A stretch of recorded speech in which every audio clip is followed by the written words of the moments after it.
ओडिशार प्रत्येक छात्र छात्री मानक मोर यही यूट्यूब चैनल को पुणी थे स्वागत जनाऊँ। आज हम कौन देखा ना कोर पेपर 13 यूनिट 1 एटा 6 सेमिस्टर पे कौन ना आज हम देखिए कौन ना जनसंख्या और समाज पेपरटा पॉपुलेशन एंड सोसाइटी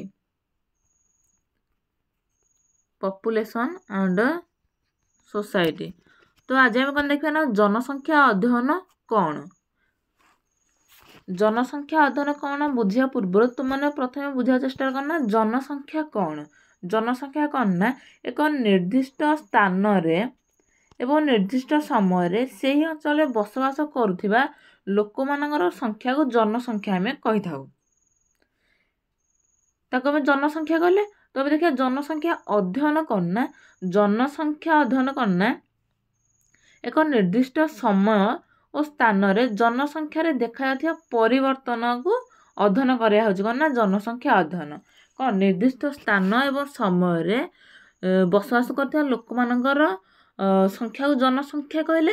तापर करना जनसंख्या अध्ययन करना से जो निर्दिष्ट समय और स्थान रे जनसंख्या मध्य देखा परिवर्तन को करना परिवर्तन को अध्ययन करा करना जनसंख्या अध्ययन कहुए से कौन सब परिवर्तन देखा कौन कहना जनसंख्या अध्ययन। तो कौन जनसंख्या अध्ययन एक नूतन विषय नुहे यह बहु पुरातन जुगर दार्शनिक अर्थनीतिज्ञ माने अध्ययन करी आसुचंदी। जनसंख्या अध्ययन द्वारा मानव समाज सदस्य मानकर जीवन यापन प्रणाली सामाजिक समस्या व्यक्ति पिछा उत्पादन संबंधी पूर्वानुमान तथ्य कौन मिली थाए।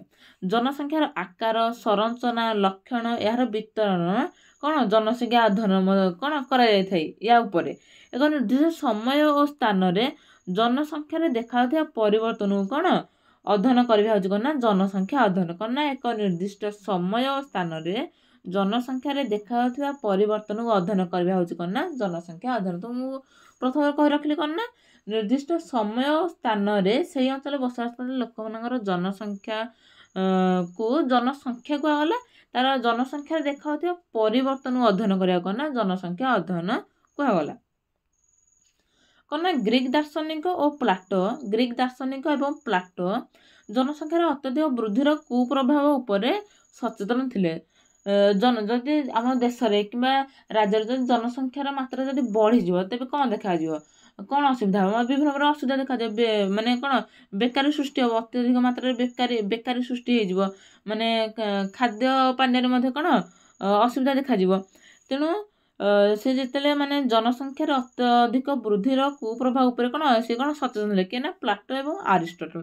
तेणु से कही कौन एक आदर्श नगर राज्य एक कौन आदर्श नगर राज्य सृष्टि करने कौन सर्वाधिक 60,000 कौन जनसंख्या दरकार और से मधुर कौन 5,040 जन कौन वयस्क व्यक्ति हे कौन आवश्यक अटे। कौन एक आदर्श नगर राज्य सृष्टि करने कौन ना नगर राज्य सृष्टि करने कौन से कौन मात्र कौन सर्वाधिक कौन 60,000 जनसंख्या आवश्यक करता है गोटे कौन आदर्श नगर राज्य सृष्टि करने कौन से कौन 5,040 जन कौन ना वयस्क व्यक्ति कौन आवश्यक।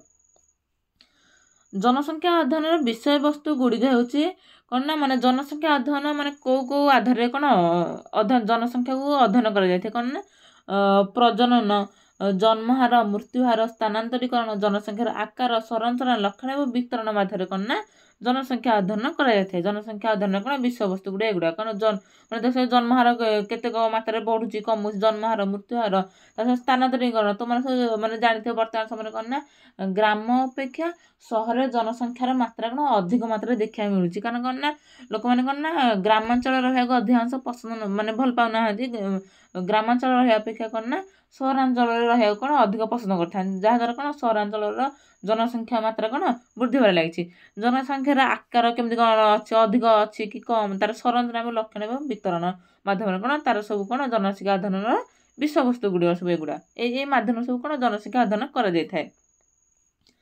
नेक्स्ट कौन ना जनसंख्या अध्ययन जनसंख्यार संरचना कहले कौन बुझे ना जनसंख्या संरचना कहले बयस और लिंग आधार वितरण को बुझाई था सर्ट क्वेश्चन पढ़ी पारि थाए माने एक बारे पढ़ी थाए कौन ना जनसंख्या अध्ययन जनसंख्यार संरचना कहले कौन जनसंख्यार संरचना कहले कौन बुझ ତ ଯଦି ପଢ଼ିଥାଏ ତୁମେ କ'ଣ ଲେଖିବ? ଜନସଂଖ୍ୟାର ସରଂକ୍ଷା କହିଲେ ବୟସ ଓ ଲିଙ୍ଗ ଆଧାରରେ ବିତରଣକୁ ବୁଝାଇଥାଏ। ଜନସଂଖ୍ୟା ଆଧାରରେ ମାନେ ତୁମେ ଜାଣିଥିବ କ'ଣ ବୟସ ଆଧାରରେ ଜନସଂଖ୍ୟା ଆଧାରରେ କିପରି ଭାବରେ କରାଯାଇଥାଏ କ'ଣ ନା ମାନେ 15ରୁ 18 ବର୍ଷ ବୟସ ମଧ୍ୟରେ କେତିକି କ'ଣ ମାନେ ଶିଶୁ ଅଛନ୍ତି ବା ଲୋକମାନେ 15ରୁ 18 ବର୍ଷ ବୟସ ମଧ୍ୟରେ କେତିକି ଶିଶୁ ଅଛନ୍ତି, ତା ସହିତ 40ରୁ 60 ବର୍ଷ ମଧ୍ୟରେ କେତେକ ଲୋକମାନେ ଅଛନ୍ତି। ମାନେ କ'ଣ ବୟସ ଆଧାରରେ କ'ଣ ଜନସଂଖ୍ୟା ମଧ୍ୟରେ ବୟସ ଆଧାରରେ ମଧ୍ୟ କ'ଣ ଜନସଂଖ୍ୟା ଆଧାର କରାଯାଇଥାଏ। ତା ସହିତ କ'ଣ ନା ଲିଙ୍ଗ ଆଧାରରେ, ଲିଙ୍ଗ ଭିତରେ କେମିତି ପୁରୁଷ ଏବଂ ମହିଳା ଆଧାରରେ ଲିଙ୍ଗ ମାନେ କ'ଣ ପୁରୁଷ ମହିଳା ଆଧାରରେ ମଧ୍ୟ କ'ଣ ମାନେ ନିର୍ଦ୍ଦିଷ୍ଟ ସମୟରେ ଏବଂ ନିର୍ଦ୍ଦିଷ୍ଟ ସମୟ ଏବଂ ସ୍ଥାନ ମଧ୍ୟରେ କ'ଣ ନା ମାନେ ଏତିକି ସ୍ଥାନ ମଧ୍ୟରେ କ'ଣ ନା ପୁରୁଷ ସଂଖ୍ୟା କେତିକି ନାରୀ ସଂଖ୍ୟା କେତିକି ମାନେ କ'ଣ ଲିଙ୍ଗ ଆଧାରରେ ମଧ୍ୟ କ'ଣ ଅଧ୍ୟୟନ କରାଇଥାଏ। ନେକ୍ସଟ ଅଛି ଜନସଂଖ୍ୟା ଲକ୍ଷ୍ୟ କହିଲେ କ'ଣ ବୁଝ? ଏଇଟା ହେଲେ ମଧ୍ୟ ସର୍ଟ କ୍ୱେଶ୍ଚନ ପଡ଼ିପାରେ। ଜନସଂଖ୍ୟାର ଲକ୍ଷ୍ୟ କହିଲେ କ'ଣ ନା ବୈବାହିକ ସ୍ଥିତି, ସାକ୍ଷରତା, ଶିକ୍ଷାଗତ ପ୍ରସ୍ତୁତି, ଶ୍ରମଶକ୍ତିର ପ୍ରସ୍ତୁତି ଇତ୍ୟାଦି ବୁଝାଇଥାଏ। କ'ଣ ନା ଲକ୍ଷ୍ୟ କହିଲେ କ'ଣ ନା ବୈବାହିକ ସ୍ଥିତି ମାନେ କ'ଣ ବୈବାହିକ ସ୍ଥିତି କିପରି ଭାବରେ କ'ଣ ଅଛି। ବର୍ତ୍ତମାନ ସମୟରେ ତୁମେ ଜାଣିଥିବ କ'ଣ ନା ମାନେ ବୈବାହିକ ଜୀବନରେ କ'ଣ ନା ଅଧିକାଂଶ ଡାଇଭର୍ସ ବର୍ତ୍ତମାନ ସମୟରେ ଦେଖାଯାଉଛି। ମାନେ କ'ଣ ବୈବାହିକ ସ୍ଥିତିଟା କିପରି ଭାବରେ ରହୁଛି।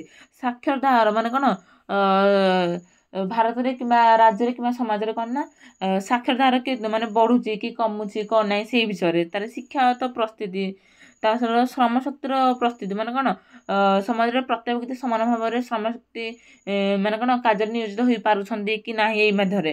ତାର ମାନେ କ'ଣ ନା ଜନସଂଖ୍ୟା ଅଧ୍ୟୟନରେ ଜନସଂଖ୍ୟାର ସଂରଚନା କହିଲେ କ'ଣ ବୁଝେ? ବୟସ ଓ ଲିଙ୍ଗ ଆଧାରରେ ବିତରଣ ବୁଝାଇଥାଏ। ନେକ୍ସଟ କ'ଣ ନା ଜନସଂଖ୍ୟାର ଲକ୍ଷ୍ୟ କଲେ କ'ଣ ବୁଝେ? ନା ବୈବାହିକ ସ୍ଥିତି, ସାକ୍ଷରତା, ଶିକ୍ଷାଗତ ପ୍ରସ୍ତୁତି, ଶ୍ରମଶକ୍ତିର ପ୍ରସ୍ତୁତି ଇତ୍ୟାଦି କ'ଣ ବୁଝାଇଥାଏ। ଏଇଟା ସର୍ଟ କ୍ୱେଶ୍ଚନ ମାନେ 1 ମାର୍କରେ ପଡ଼ିପାରେ।